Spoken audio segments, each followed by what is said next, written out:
Assalamualaikum warahmatullahi wabarakatuh.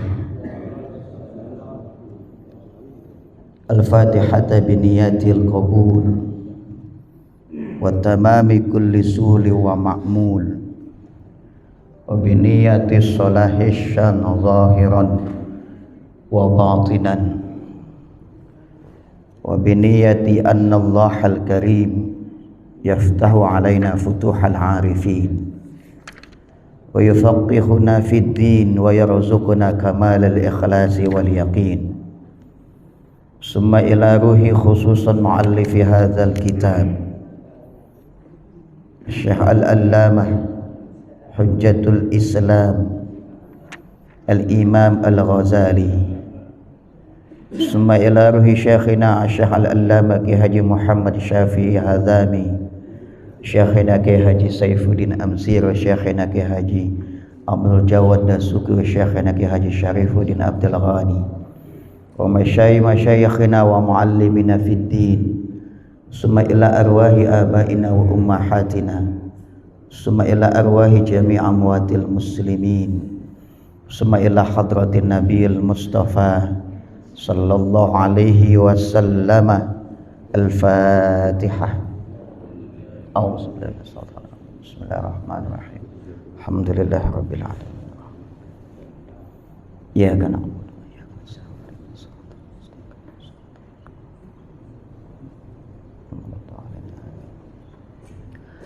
Bismillah walhamdulillah, salatu wassalamu ala rasulillah wa ala alihi wa sahbihi wa mawalah. Amma ba'd. Hadratal mukarramin, jamaah, bapak ibu yang rezeki dan masa depannya dijamin oleh Allah Subhanahu wa taala. Alhamdulillah, pada Ahad kedua ini kita kembali bisa bermuwajahah, bersilaturahim. Kita kembali melanjutkan kajian kita terhadap kitab Mukhtasar Ihya Ulumiddin yang ditulis oleh Hujjatul Islam Al-Imam Al-Ghazali. Sebuah kitab yang sudah ditulis kurang lebih 1000 tahun yang lalu, yang isinya tetap relevan sampai saat ini. Karena memang isinya itu bukan hanya menyangkut persoalan akidah, persoalan ibadah, namun persoalan-persoalan yang lain. Misalkan soal ekonomi, soal bisnis, soal berumah tangga, soal bermasyarakat, soal berpolitik, soal-soal amar ma'ruf nahi munkar. Jadi isinya membentang dari A sampai Z, sehingga bisa dikatakan sebuah kitab yang isinya memang mampu memotret ajaran Islam secara komprehensif. Makanya beliau Imam Al-Ghazali menamai kitabnya ini Ihya Ulumiddin, yang maknanya menghidupkan ilmu-ilmu agama. Maksudnya mengamalkan ajaran agama secara komprehensif. Kita sudah membahas, ini sebetulnya kitab aslinya kan berjilid-jilid. Bahkan dalam terbitan terakhir sampai 10 jilid. Ya, kalau Bapak Ibu belajar sampai 10 jilid mungkin kelamaan, ya. Biarlah para santri, biarlah orang-orang seperti saya yang mempelajarinya sampai tuntas. Cukuplah ketika di masyarakat kita membaca mungkin mukhtasarnya, ringkasannya, tidak mengurangi isi dari yang 10 jilid itu, ya. Bapak Ibu silakan buka di mukhtasar ringkasannya. Yang lalu kita sudah sampai pembahasan tentang sholatun nawafil, sholat nafilah, ya, sholat tambahan selain sholat yang wajib, yang kalau kita lakukan tetap mendapatkan pahala. Dan bentuknya juga sudah kita sebutkan. Sholat nafilah itu apa? Terakhir kita bahas sholat qobliyah Jumat. Sudah panjang lebar kita bahas, ya. sudah bagaimana pandangan para ulama bahwa qobliyah Jumat itu masyru'ah, disyariatkan. Jumhur ulama mengatakan disyariatkan, disunahkan qobliyah Jumat. Hanya segelintir ulama yang mengatakan itu qobliyah Jumat hanyalah sholat mutlak. Nah, sholat mutlak Bapak Ibu termasuk sholat nafilah yang kalau dilakukan tetap mendapatkan pahala. Walhasil kalau kita lakukan qobliyah Jumat itu sudah menjalankan sunnah Rasulullah dan mendapatkan pahala. Sudah kita bahas itu ya. Berikutnya adalah al-faslu sabi fi sholatil aidain. Fasal yang ketujuh tentang sholat 2 hari raya. Ini nggak kebaca ya.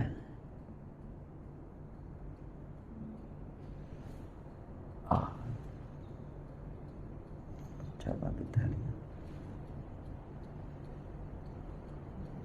Baik, terlihat ya. Silakan dibuka ringkasannya. Kita lanjutkan. Wa qala Syekhul Mu'allif rahimahullahu taala wa adaman naf'a bihi wa nafa'ana Allahu bi barakati ulumihi wa bikum fid daraini amin. Summa qala. Selanjutnya Imam Al-Ghazali melanjutkan dalam kitab Mukhtasar Ihya Ulumuddin al-faslu sabi'u fi sholatil aidain. Fasal yang ketujuh tentang sholat 2 hari raya. Ada itu di halaman berapa itu ya? Nah, silakan ya. Sholat Aid. Aid itu ain ya dal. Sebetulnya itu bukan ain ya dal, tapi ain waw dal. Nanti dalam bahasa Arab suka itu diganti.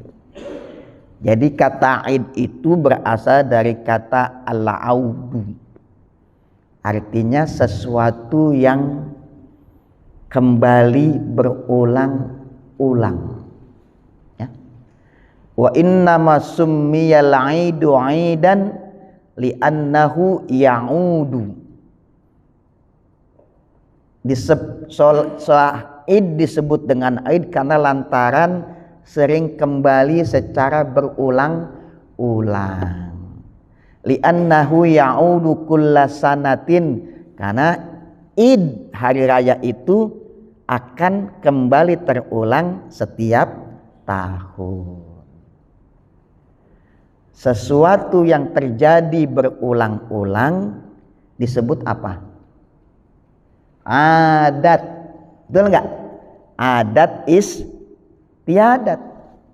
Kenapa disebut adat istiadat? Karena sering terjadi berulang-ulang sehingga menjadi tradisi.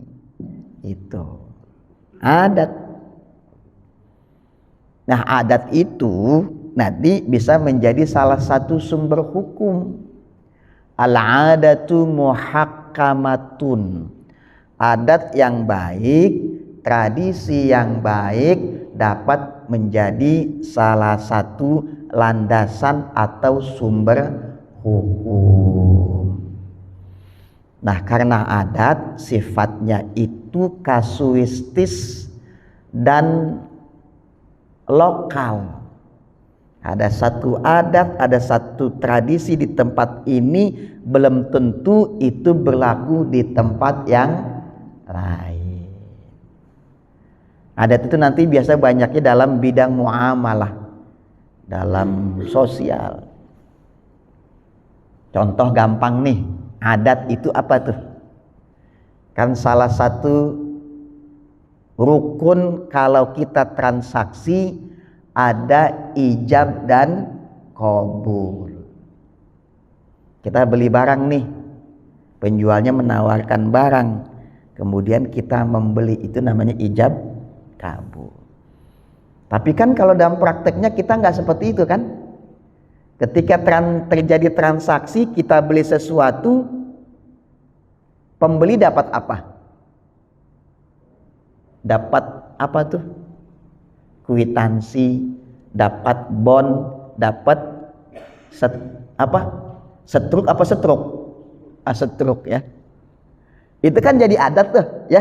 Jika setiap orang beli sesuatu dikasih setruk, masuk pom bensin selesai dikasih setruk. Itu adat karena terjadi berulang-ulang. Makanya kagak perlu ditanya kalau kita beli sesuatu dikasih invoice, dikasih faktur, dikasih bond. Itu namanya adat.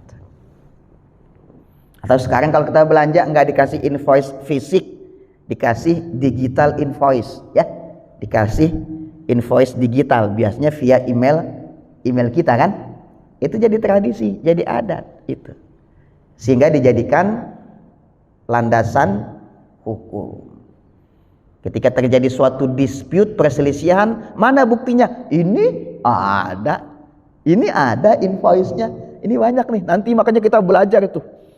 Jadi Islam bukannya soal ibadah. Kita sering berselisih di ibadah, pada banyak persoalan-persoalan lain tuh yang sebetulnya lebih asyik itu dikembangkan. Makanya adat istiadat. Makanya adat-adat yang baik ya. Makanya kalau ada orang Sumatera Barat ada istilah apa itu? Adek basandi syarak, syarak basandi kita wallah. Gitu ya Pak Nurdianto ya.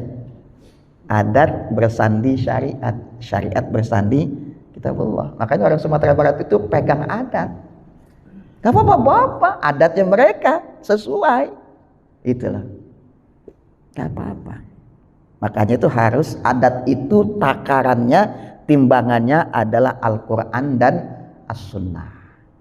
Makanya kita jangan terlalu buru-buru memvonis adat satu daerah lantaran kita tidak melakukannya. Lain, kan adat itu bersifat lokal.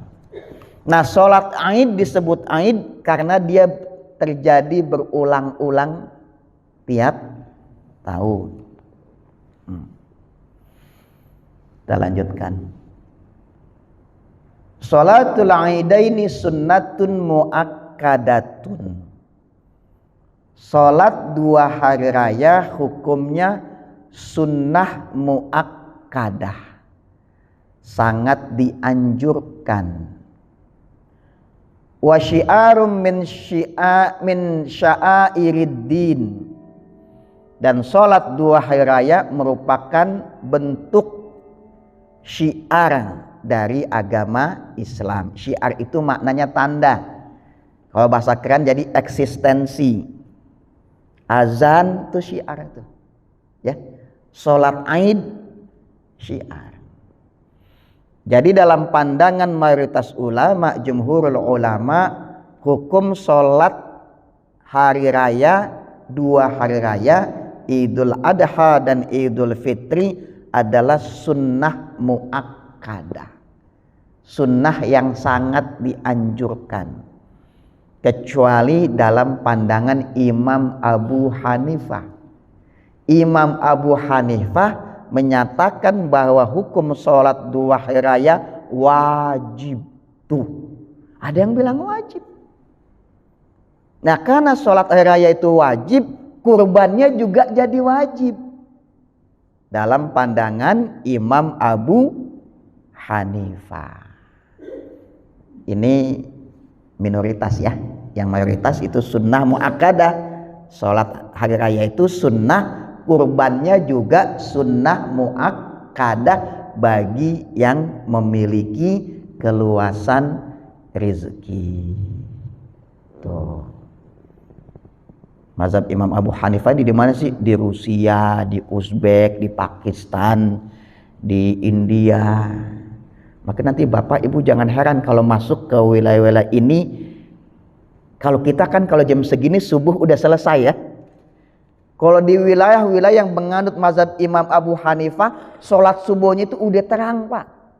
Jangan heran nanti. Jangan heran. Saya pernah itu ke suatu negeri yang mazhabnya Imam Abu Hanifah. Karena kita ini saya Syafi'i, dan mayoritas subuh itu sunnahnya itu masih gelap-gelap. Saya datang ke masjid, gak ada orang. Pada kemana ini orang? Udah mulai terang, mungkin sekitar jam 6 baru pada berdatangan tuh sholat subuh.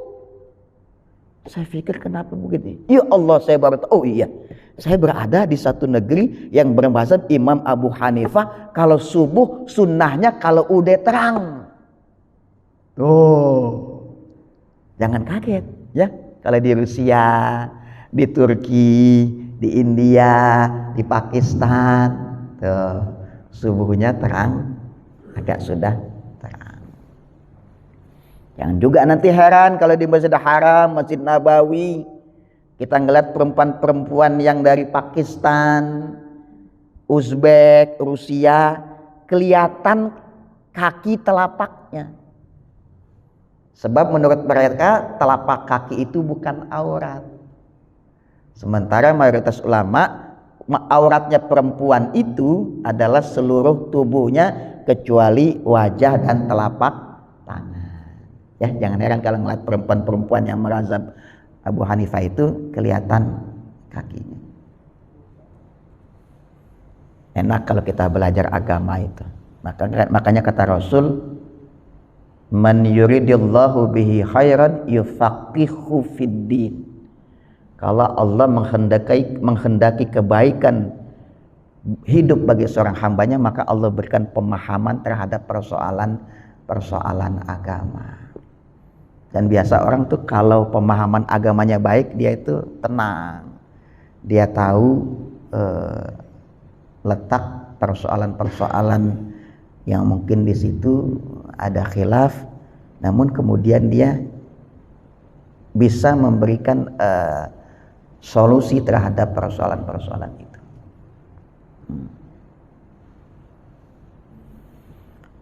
Wa yura'i fihi 'iddata umurin. Nah, terkait soal 2 hari raya, kata Imam Al-Ghazali, ada beberapa perkara yang perlu diperhatikan. Al-awwalu at-takbiru salasan nasaqan. Fayaqulu Allahu akbar Allahu akbar Allahu akbar Allahu akbar Allahu akbar kabira walhamdulillahi katsira subhanallahi bukrata wa asila la ilaha illallah wahdahu la syarikalah mukhlishina lahuddina walau karihal kafirun. Itu yang paling ringkas. Jadi itu sunnah takbir yang kita lakukan itu. Jadi sunnahnya ini secara teratur. Kapan dimulai takbirnya ini? Wa yaftatihu lailatal fitri ila syuru'i fi sholatil 'id. Dimulai kalau pada sholat Idul Fitri, dimulai sejak malam Idul Fitri sampai pelaksanaan sholat esok paginya. Bahasa gampangnya takbirannya itu pada malam hari raya. Makanya suka ada tradisi malam takbiran gitu kan ya. Dulu di Jakarta itu kalau malam takbiran, saya masih kecil itu jalan Pak tuh. Sepanjang jalan Jakarta tuh sampai Monas itu belum ada larangan. Ya Allah, nikmat takbiran itu. Allahu akbar Allah. Enak. Dulu Jakarta masih lengang. Enak. Sekarang pun masih ada tradisi malam takbiran ya. Kalaupun tidak di jalan-jalan, minimal takbiran di masjid. Mulainya malam Idul Fitri sampai pelaksanaan sholat esok paginya tuh. Nah kalau MC udah tampil, udah deh tuh ya, selesai takbirannya. Wa fil 'idis tsani, untuk Idul Adha Kapan mulainya? Yaftatihut takbir aqibas subhi yauma arafata ila akhirin nahari yauma tsalisi asyara fi akmalil aqwali. Untuk sholat Idul Adha, takbirnya itu dimulai setelah sholat subuh hari Arafah tanggal 9 Zulhijjah sampai akhir waktu asar hari yang ke-13. Tuh. Berarti mulainya dari subuh 9, 10, 11, 12, 13. 5 hari. Kalau ditanya mana yang afdol, hari raya Idul Adha atau Idul Fitri, mana yang lebih afdol? Kalau ngitung-ngitung afdol ya, Idul Adha itu lebih afdol dari Idul Fitri.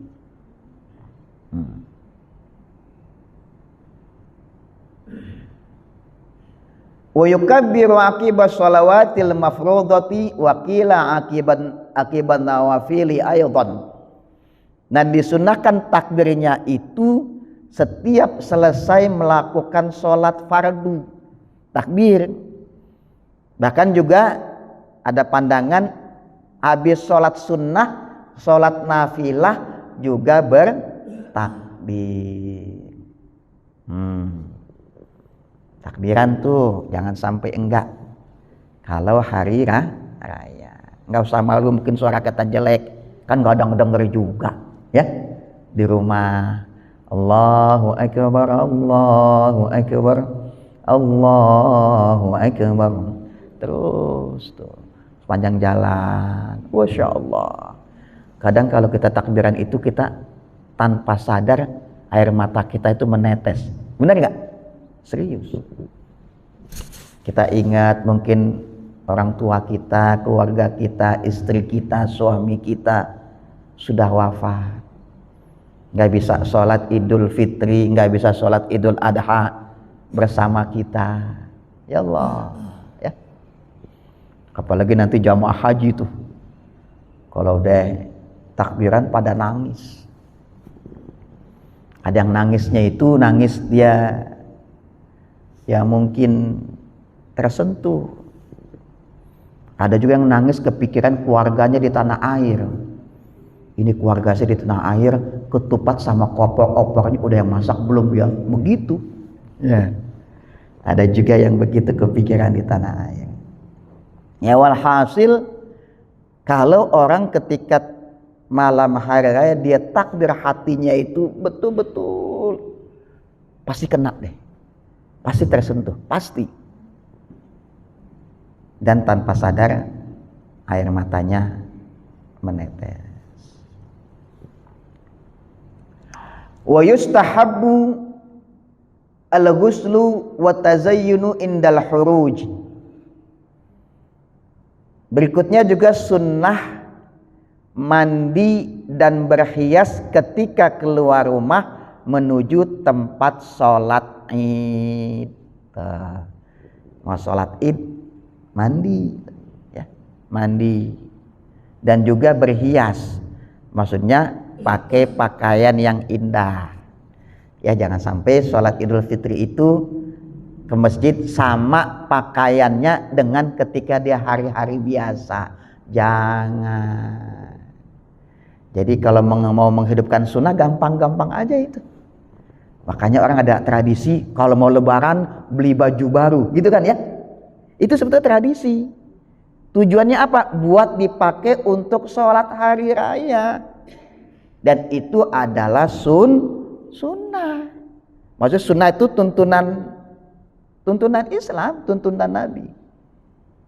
Kadang beli gamis baru, ada yang beli sarung baru, ada yang beli koko baru, peci baru, semua itu ya. Walaupun yang indah tidak perlu baru ya. Tapi kalau kita punya keluasan rezeki, apa salahnya? Rezeki itu kita gunakan untuk di jalan Allah. Kalau untuk kebaikan kagak ada istilah mubazir, nggak ada. Ya, Mubazir itu kalau kita melakukan sesuatu bukan pada tempatnya dan tidak sesuai kebutuhan, itu namanya mubazir atau israf. Kalau untuk kebaikan nggak ada. Jadi jangan kalau sholat hari raya pakai kaos, janganlah, jangan. Minimal pakai kemeja lah. Mandi dan berhias ketika keluar rumah menuju tempat sholat Aid. Wa yustahabbu ihrajus sibyani wal ajaizi. Juga disunahkan ketika mau sholat Id, apakah Idul Fitri, apakah Idul Adha, ngajak keluar anak-anak. Wal ajaiz, dan juga orang tua yang udah lemah, sunnah tuh. Ya, anak-anak kecil diajak sunnah. Walaupun nanti dalam praktiknya kalau orang tua bawa anak kecil, biasanya tuh anak kecil nangis. Bener nggak ya? Tuh hampir tiap tahun, nggak tahu kenapa itu. Kalau udah sholat, ada aja yang nangis. Kalau udah lagi khotib berkhutbah, ada aja anak kecil yang nangis. Nggak tahu tuh.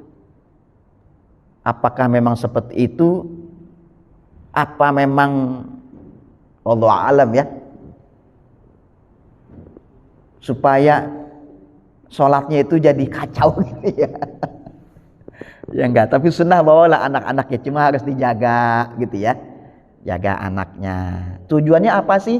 Supaya anak kecil itu dibawa ketika sholat Id, dari kecil dia udah paham ini termasuk syiar agama.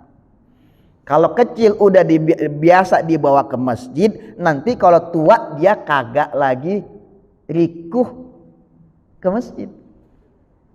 Orang kan ada yang nggak mau ke masjid bukan karena dia nggak mau, Pak. Badannya nggak biasa ke masjid dari kecil. Jadi dia mau ke masjid jadi apa tuh? Udah, badannya nggak ngerekam. Tapi kalau badannya sudah merekam ke masjid, jadi remaja masjid, jadi kepanitiaan masjid, dia ke masjid enak, seperti ikan di dalam air, tenang. Tapi kalau nggak biasa itu seperti burung yang ditangkap ke hutan dimasukkan ke kandang, gelisah, gitu kan? Itu ada.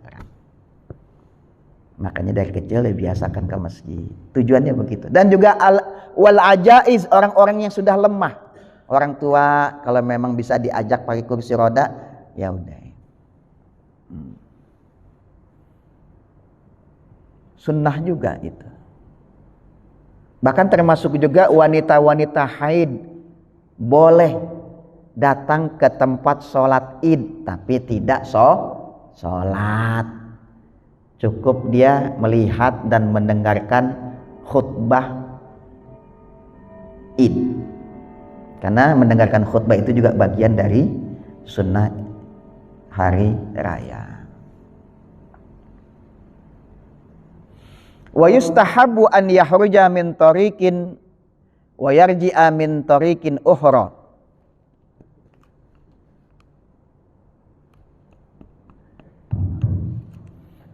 Ya.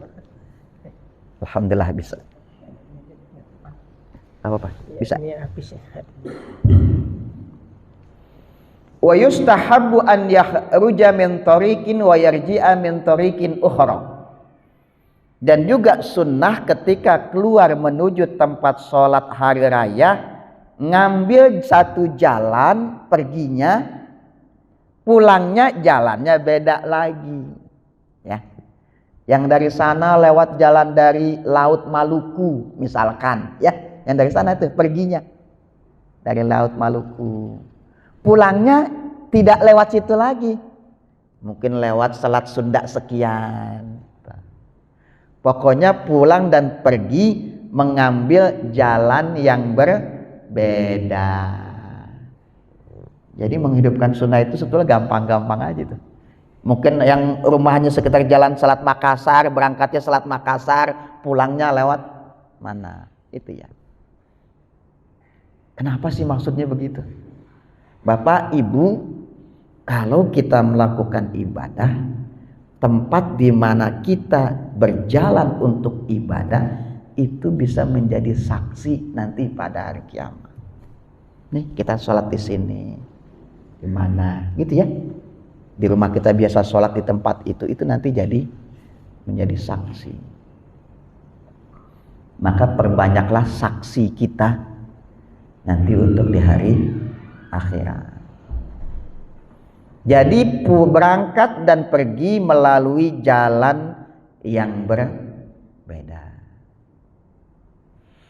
Wa yustahabbul khuruju ila sahara'i illa bi Makkata wa Baital Maqdisi illa li uzril matari.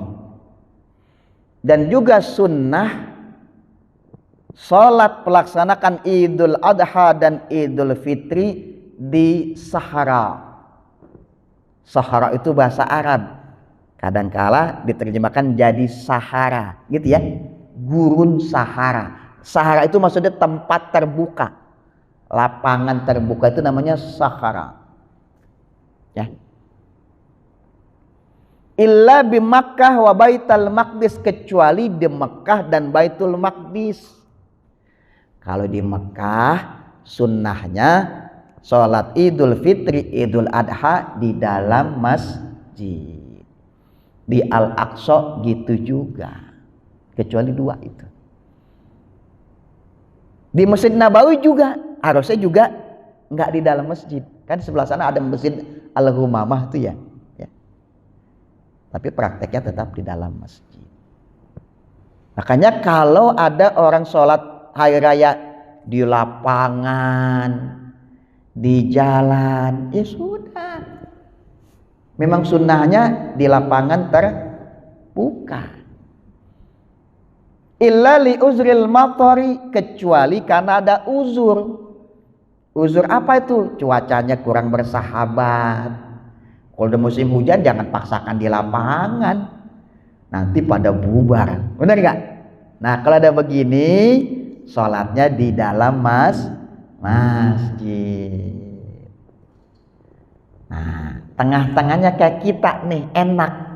Kita punya itu lapangan di samping sana kan, mimbarnya di sana, ada juga jamaah yang di sini, ibu-ibu tuh, bapak-bapak di sana, tuh, kena dua-duanya.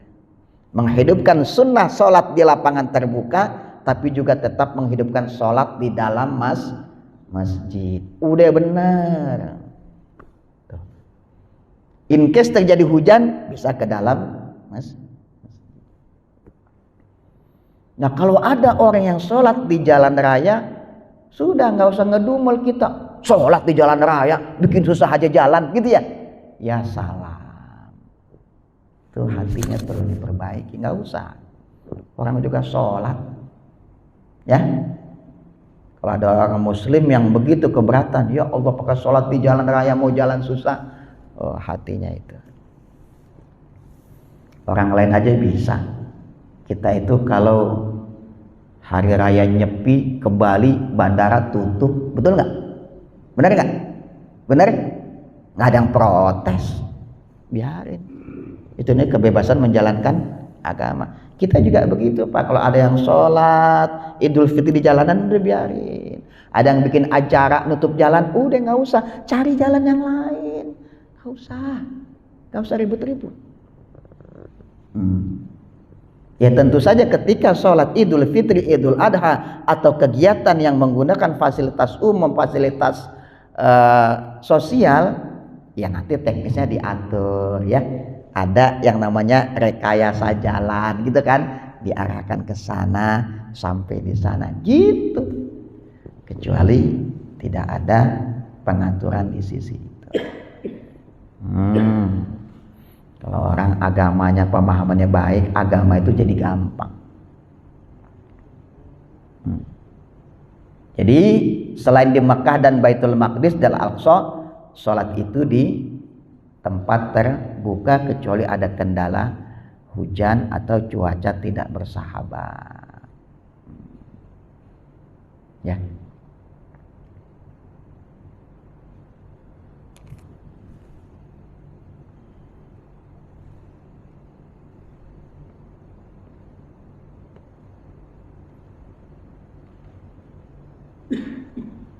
Berikutnya wa waktu sholati fihi ma baina tulu'i syamsi ila zawali. Waktu pelaksanaan sholat hari raya baik Idul Adha atau Idul Fitri antara terbit matahari hingga zawal. Zawal itu maksudnya mendekati zuhur. Jadi kalau orang sholat hari raya jam 9 pagi, boleh nggak? Boleh nggak? Boleh. Sepanjang belum zuhur, boleh. Tapi kalau sholat hari raya subuh, boleh nggak? Belum boleh. Matahari belum meninggi.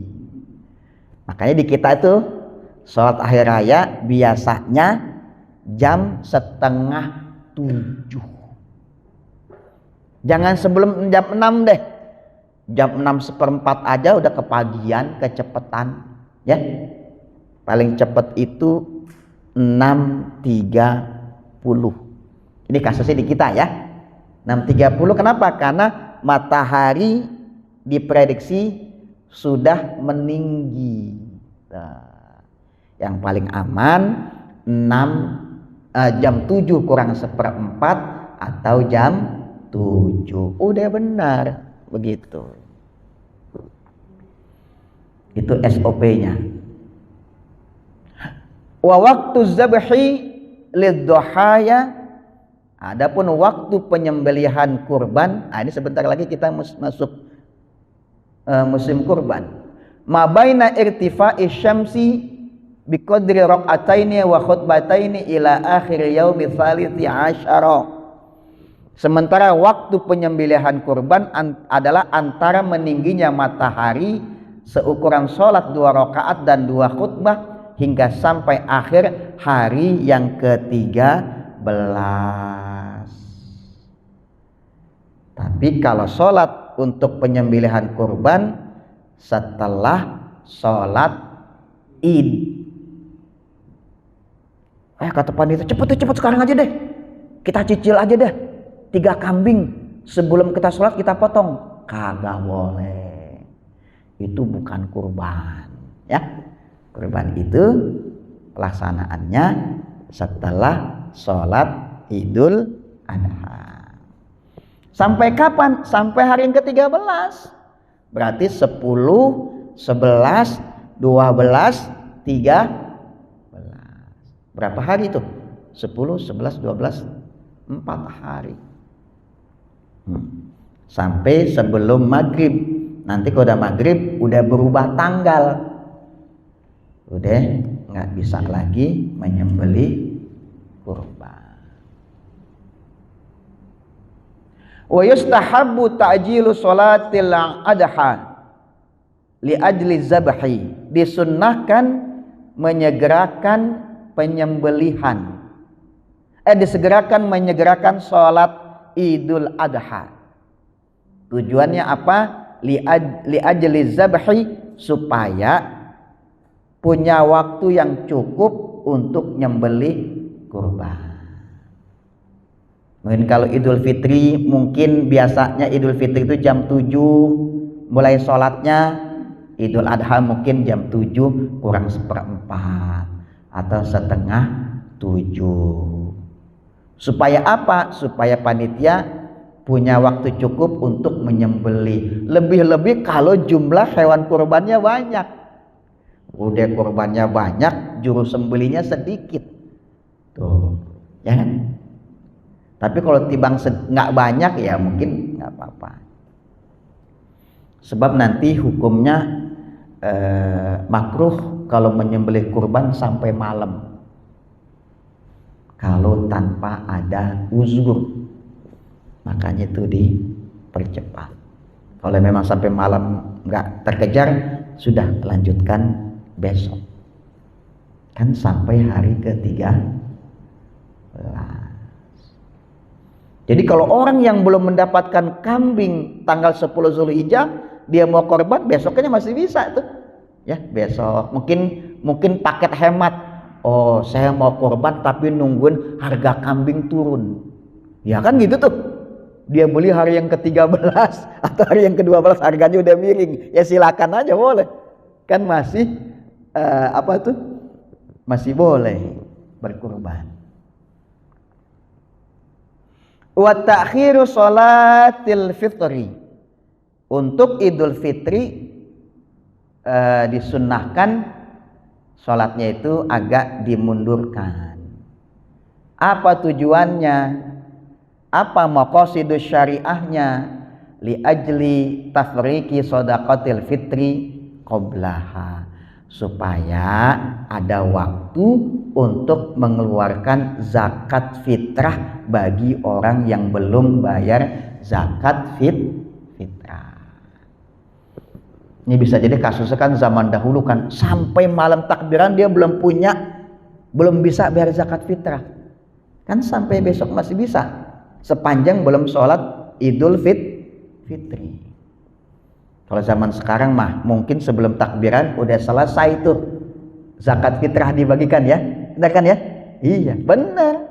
Kalau nunggu sampai malam takbiran pusing panitia, kasihan. Malam takbiran ke sana jangan. Maka nanti kalau belajar, yang seperti saya katakan, belajar agama dengan baik, nanti belajar tentang fiqhuz zakah, fikih zakat, zakat harta, zakat fitrah. Nanti itu ada tuh kapan waktu mengeluarkan zakat fitrah. Boleh dari awal Ramadan, boleh di tengah, boleh di akhir-akhir, boleh. Waktu yang wajib sebelum sholat Idul Fitri, udah mentok gitu. Ya sudah, kita kalau udah punya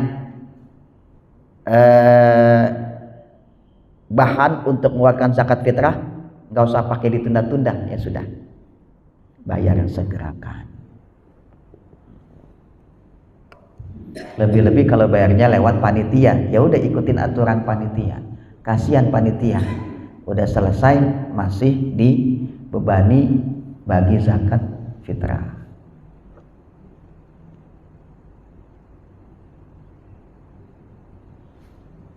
Jam berapa sekarang? Masya Allah, jam 6 ya. Oke.